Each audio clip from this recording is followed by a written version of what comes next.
Esta es la secuela del fin del mundo tal como lo conocemos, La caída del Cabal.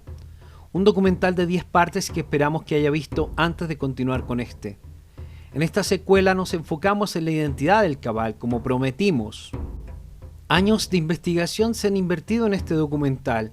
Aún así, le recomendamos que haga su propia investigación y vuelva a comprobar todo lo que le presentamos. Esta es la única manera de realmente despertar a la verdad. Siga mirando hasta el final. Le garantizamos que cambiará su visión de la realidad para siempre. Terminé mi documental de 10 partes sobre la caída del Cabal con una promesa. Una promesa de adentrarme profundamente detrás de la historia de la oscuridad de este mundo en el que vivimos. ¿Qué pasó? ¿Cómo llegamos a este punto? ¿Qué es el Cabal? ¿Cuál es su agenda exactamente? ¿Estás listo para ir al fondo del agujero del conejo? Bueno, abrochen sus cinturones, porque este va a ser un espeluznante viaje. Aquellos que gobiernan el mundo, aquellos que realmente mandan, son conocidos como los Illuminati o el Cabal. No muchas personas están al tanto de su presencia y mucho menos de sus identidades. Crecimos creyendo que nuestro país estaba gobernado por presidentes, reyes y reinas, gobiernos, pero la verdad es que estos son solo marionetas controladas por cuerdas. ¿Quién controla estas cuerdas? Este pequeño y aún misterioso y elusivo grupo que forma gobiernos entre las sombras que controlan el mundo y a toda la humanidad como dioses jugando al ajedrez. ¿Es real el Cabal? ¿O es solo un mito fuera de proporciones sacado de una teoría conspirativa buscando un enemigo común? El Cabal es muy real. Las evidencias pueden ser encontradas abundantemente a través de nuestra historia. Esta historia cubre miles de años y es información crucial para entender el Cabal moderno de hoy en día y el mal con el que estamos lidiando. No solo eso, es la única manera con la que posiblemente pueda revelarles el mejor descubrimiento y uno de los secretos más impactantes en la historia de la especie humana. Vamos a retroceder en la historia a las más antiguas civilizaciones de la Tierra, Sumeria, la antigua Sumeria, 7 milenios atrás al menos. Lo que sabemos se remonta a los primeros escritos en tablillas de arcilla, hechas en escritura cuneiforme. La civilización sumeria tenía un alto desarrollo y una sociedad avanzada con vastas ciudades, templos y pirámides. Los descubrimientos arqueológicos nos dicen que las ciudades tenían mosaicos increíbles, calles elaboradas, bloques de vivienda, tuberías interiores, inodoros con sistema de descarga de agua y mucho más.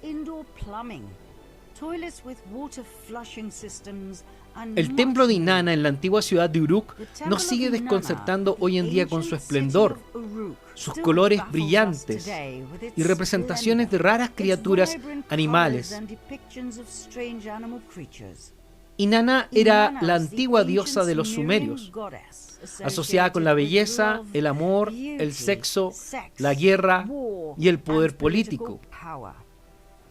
Fue luego adorada por los acadians babilónicos y los asirios por el nombre de Ishtar o Asherah. Muchos investigadores creen que era Isis de los egipcios, Diana de los griegos y Venus de los romanos es la misma. Ella era la consorte de Baal, la deidad que demandaba sacrificios con niños. Luego veremos si es verdad o no. La antigua cultura de los sumerios y su religión politeísta se expandió por el mundo hacia el noroeste, hasta Babilonia. Luego, mucho más al oeste, fue hasta lo que ahora conocemos como Canaán y Fenicia. Más aún sobre este grupo luego vamos a hablar. Hubo un segundo grupo, ellos fueron al norte, más hacia las regiones que hoy en día conocemos como Ucrania y el sur de Rusia, entre el Mar Negro y el Mar Caspio. Luego tomaron el nombre de Ghazals y entonces le llamaron a este nuevo hogar el reino de Khazaria.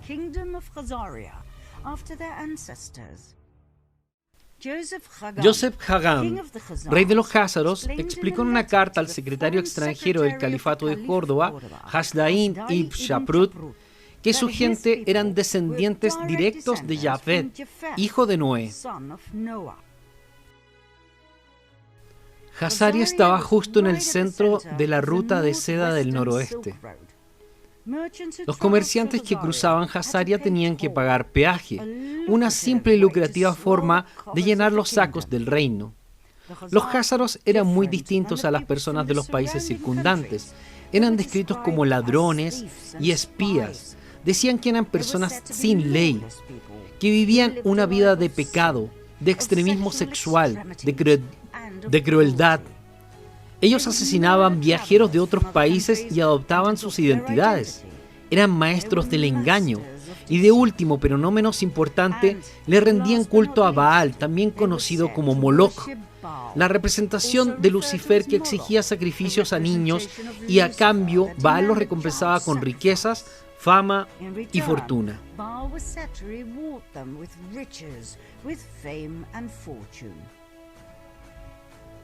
Los países vecinos los despreciaban, odiaban sus rituales y sacrificios donde arrojaban bebés a las llamas o los abrían y se bebían su sangre y comían su carne, clamando que aquello les daba un increíble poder, energía, juventud y vitalidad eterna.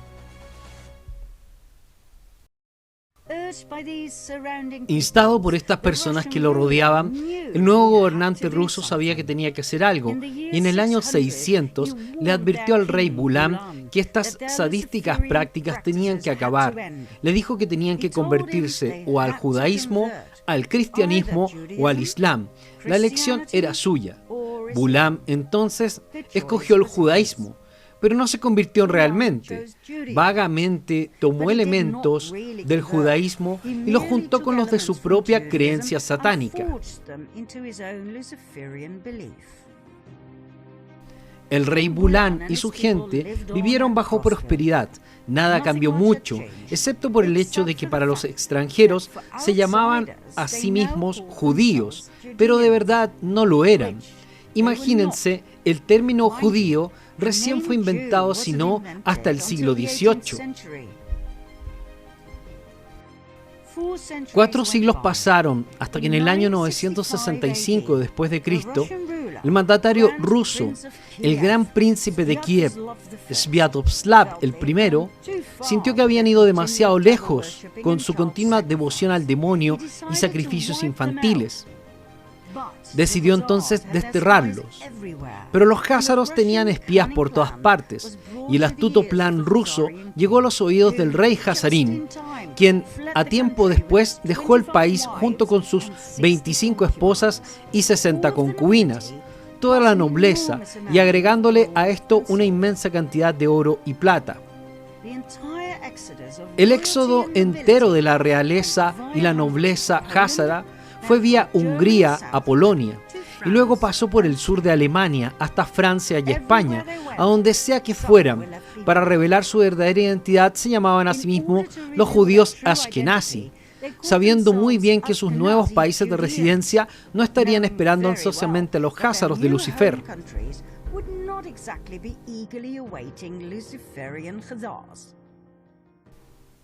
Ashkenaz, por cierto, fue el nombre de la región donde ellos habitaron durante la migración, desde Sumeria a Babilonia y luego al Cáucaso.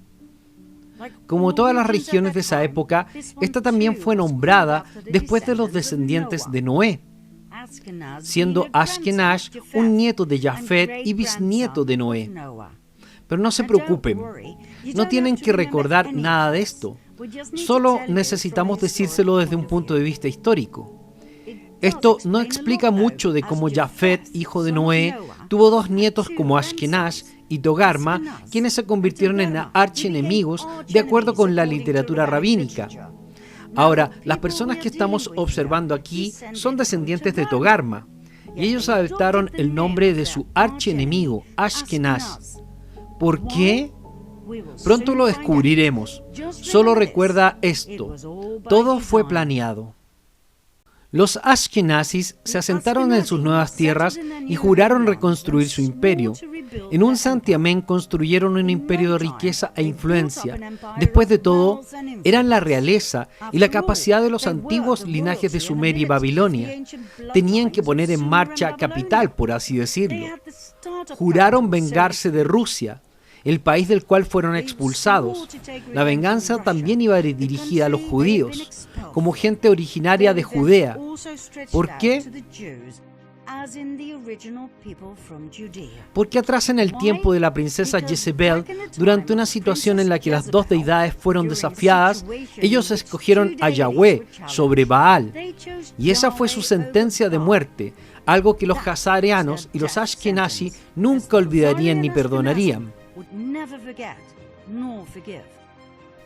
En unos pocos años después de que se asentaron en Europa, tenían un plan maestro, un plan tan grande, tan inteligente y tan malvado que cambiaría el destino del mundo para siempre.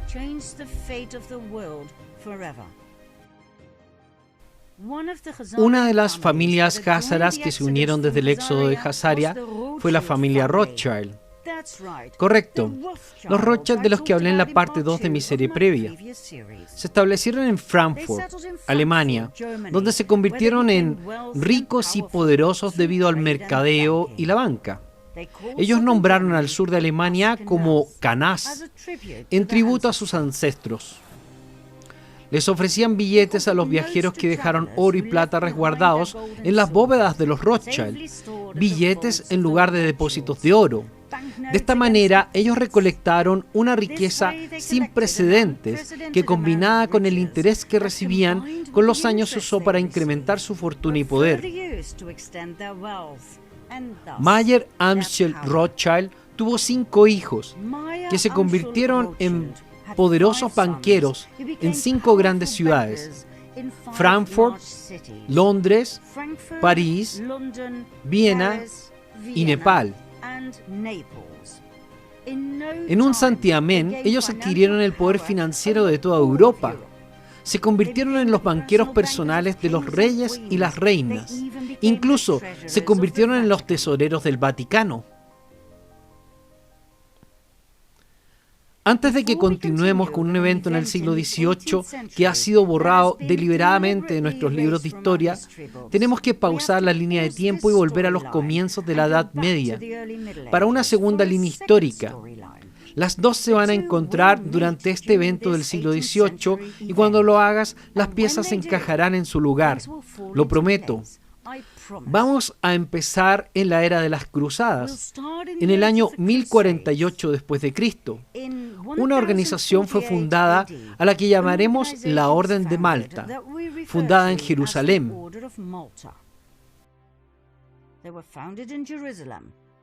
El objetivo era una joya, una rama de la orden dirigida a un hospital en Tierra Santa para atender a los peregrinos cristianos. Del otro lado eran militares que servían a Roma para proteger a los cristianos de la población musulmana local. Ese símbolo, la cruz de brazos iguales de Malta, durante los primeros 15 años de su existencia, Jerusalén era territorio musulmán. La cantidad de peregrinos cristianos que iba a Jerusalén era limitada, incluso bajo leyes islámicas. En 1096, la primera de 9 guerras se desató. Se hizo conocida como la Primera Cruzada. Las cruzadas eran guerras religiosas promovidas y apoyadas por la Iglesia Católica Romana. Su objetivo era recuperar la tierra sagrada del reinado islámico. 3 años después de que las cruzadas dejaran la tierra sagrada, este objetivo fue alcanzado. Godfrey de Bouillon y su hermano Baldwin, líderes de la primera cruzada, se convirtieron en gobernantes de Jerusalén. Las cruzadas puede que hayan sido romantizadas en la literatura y películas, pero la verdad es que fueron locas batallas religiosas enfocadas nada más que en la muerte, la destrucción y la falsa conversión. Y cerca de 2 millones de personas murieron. En 1118, un caballero francés con el nombre de Hughes de Pagans fundó una orden militar junto con conocidos y amigos. Llamaron a la orden The Poor Knights of the Temple of King Solomon, los caballeros pobres del templo del rey Salomón, luego conocido como el Templo de los Caballeros. Esta orden hizo surgir una sociedad secreta llamada el Priorato de Sion, una orden que, dicho sea de paso, sigue vigente y activa hasta el día de hoy. Con el apoyo del rey de Jerusalén, los caballeros templarios establecieron su cuartel general en un templo sagrado en una montaña. Su objetivo oficial era proteger a los peregrinos en su camino de Europa a Jerusalén. Este objetivo en sí mismo ya era fascinante. 9 caballeros fueron oficialmente designados para proteger a los peregrinos cristianos a lo largo de una distancia de 45.000 kilómetros. Solo Dios sabe cómo fueron capaces de hacer esto. Su objetivo no oficial era reconstruir el templo de Salomón, que había sido destruido el año 586 después de Cristo por Nabucodonosor, rey de Babilonia. ¿Por qué esto es tan importante para ellos? Lo mostraremos más adelante. En el año 1129, la Orden de los Caballeros Templarios recibieron el apoyo oficial de la Iglesia Católica Romana. La orden creció en abundancia, recibiendo constantes donaciones de toda Europa. Los caballeros adoptaron un código de conducta, en el cual juraron obediencia plena a su maestro. De acuerdo a investigadores, este juramento de obediencia plena volvió letales a los caballeros templarios, quienes actuaban de manera rápida y certera para ejecutar las órdenes en forma precisa, tal como les era indicado. Los caballeros templarios se convirtieron en una extensión de los deseos de su comandante, el Gran Maestro. En la cúspide de su poder, la Orden de los Caballeros Templarios se componía de más de 20.000 miembros, de los cuales solo un 10% eran caballeros armados. El otro 90% eran encargados del cuidado de la infraestructura y logística. Aun cuando los caballeros habían jurado una vida de pobreza, la orden era excesivamente rica. Dueños de grandes porciones de tierras, granjas, viñedos, mulas, caballos, armas, equipos, la isla de Chipre y una impresionante flota de embarcaciones. Durante todo el trayecto desde Europa hasta Jerusalén, en cada ciudad tenían castillos, monasterios, iglesias, universidades. Eran tan poderosos que no tenían que obedecer ninguna ley local. Podían cruzar libremente cualquier frontera y eran libres del pago de impuestos. Estaban exentos de cualquier autoridad, excepto la autoridad ejercida por el Papa. Aún más, cualquier bien subyugado de la población musulmana, a quienes despojaban y asesinaban en su camino, se convertían en propiedad de la orden. ¿Tenía la orden estos privilegios por escrito? Claro que sí. El Papa Inocente II se encargó de otorgarles estos privilegios promulgando en el año 1139 el proclamo papal Omne Datum Optimum. Todo lo que la orden tenía que hacer era jurar obediencia y diligencia al Papa. Había un área en la que los templarios verdaderamente eran excelentes: la banca. Tenían una red de bancos en varios países que permitía a los peregrinos depositar activos en sus países natales y retirar los fondos en Tierra Santa. Para el siglo XIII, los templarios se habían vuelto banqueros tan competentes y confiables que reyes y nobles europeos que se embarcaban en cruzadas hacia Tierra Santa enviaban grandes sumas de dinero a los templarios, dinero que podía retirarse después para pagar por sus ejércitos. Los templarios otorgaban también préstamos a los reyes. Los caballeros templarios lograron excelencia en lo que hacían porque se les colmó de fama, regalos, donaciones y fortunas. Sin embargo, a principios del siglo XIV, los caballeros templarios se encontraron con su destino final, el rey Felipe IV de Francia. Este hombre estaba fuertemente endeudado con la orden, y cuando pidió más préstamos, la orden se negó a prestarle, por lo que Felipe decidió que era tiempo para que los caballeros templarios se dieran cuenta quién mandaba. El viernes 13 de octubre de 1307, una multitud de caballeros fueron arrestados, incluyendo el gran maestro, Jacques de Molay. Después de años de prisión, Molay y muchos otros fueron quemados en la hoguera. Antiguos documentos nativos aclaman que Molay lanzó una maldición al rey y al Papa Clemente, quien había fallado en protegerlos de la rabia del rey y también había disuelto la orden promulgando el proclamo papal Vox in excelso. Aun y cuando el Papa disolvió la orden, esto no fue formalmente ejecutado, lo que hubiera sido lo normal en estos tiempos. Un mes después el Papa Clemente V murió. 8 meses después murió el rey Felipe IV. Irónicamente, el cuerpo de Papa fue quemado por un rayo que incendió la iglesia donde descansaba su cuerpo. El rey murió por un infarto durante una cacería. Contrariamente a lo que los maestros de la historia nos han dicho, la Orden de los Templarios no terminó aquí. Contrary to what our history teachers have told us, the Order of the Knights Templar did not end here. Nuevas órdenes fueron fundadas con nuevos nombres y estas eran básicamente la continuación de los Caballeros Templarios. La Orden Militar de Cristo en Portugal, la Orden Suprema de Cristo en Italia y así en cada país de Europa. Los Caballeros Templarios vivían de la manera que lo habían hecho siempre, como si nada hubiese pasado. Solo el nombre de la orden había cambiado.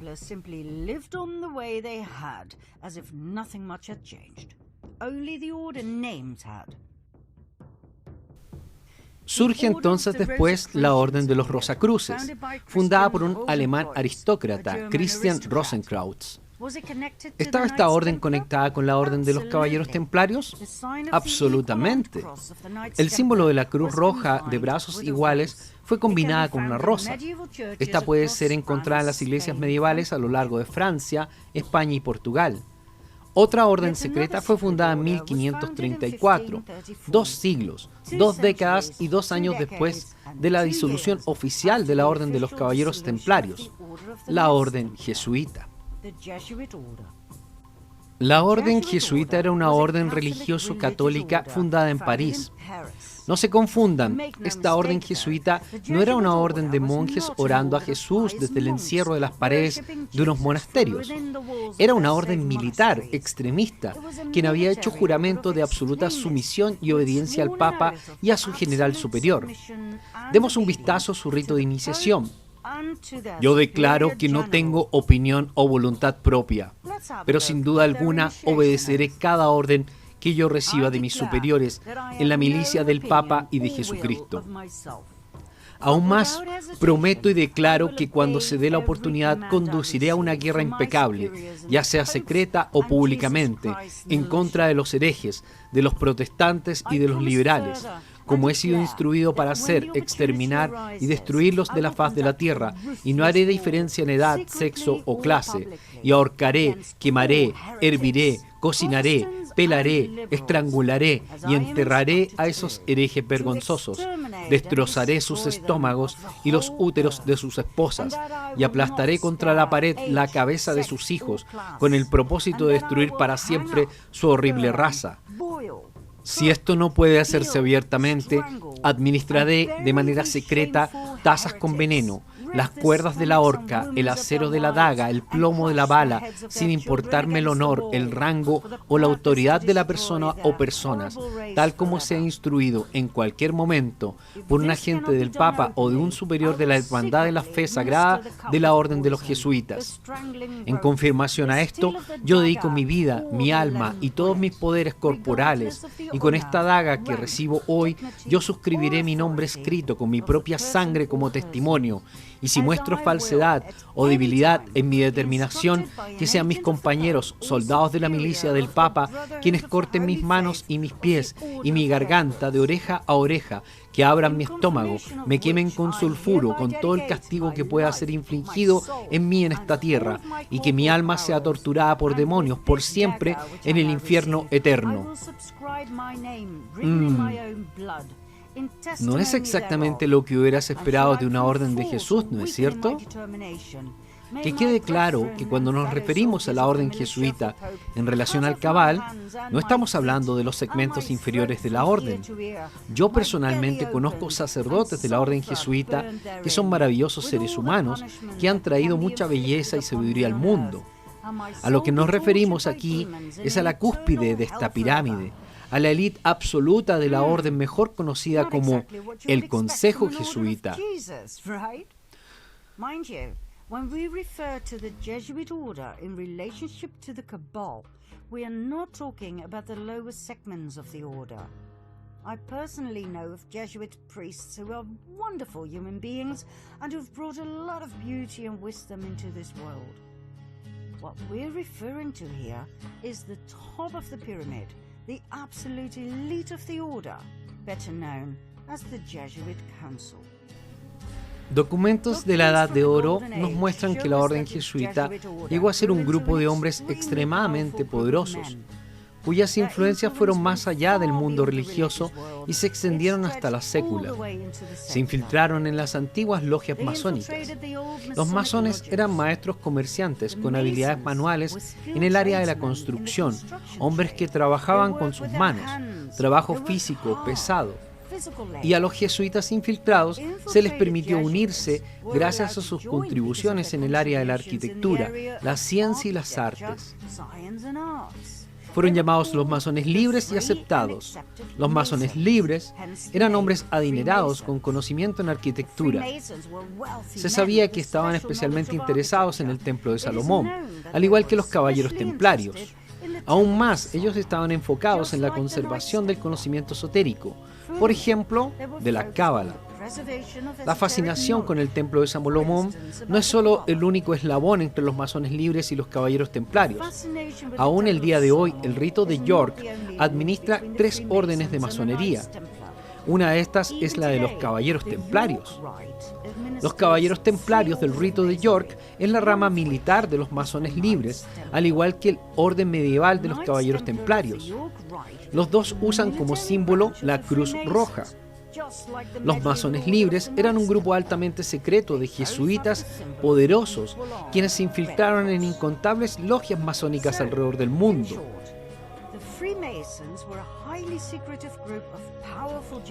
Ellos fundaron su propia logia en 1717, la Gran Logia de Inglaterra, y esto resultó ser su salvación. ¿Qué sucedió? Los jesuitas se habían vuelto ya demasiado poderosos para el gusto de los jefes de Estado, quienes se sentían amenazados por la poderosa orden. Ellos prohibieron a la orden y ejercieron presión en el Papa Clemente XIV pidiendo suprimir la orden.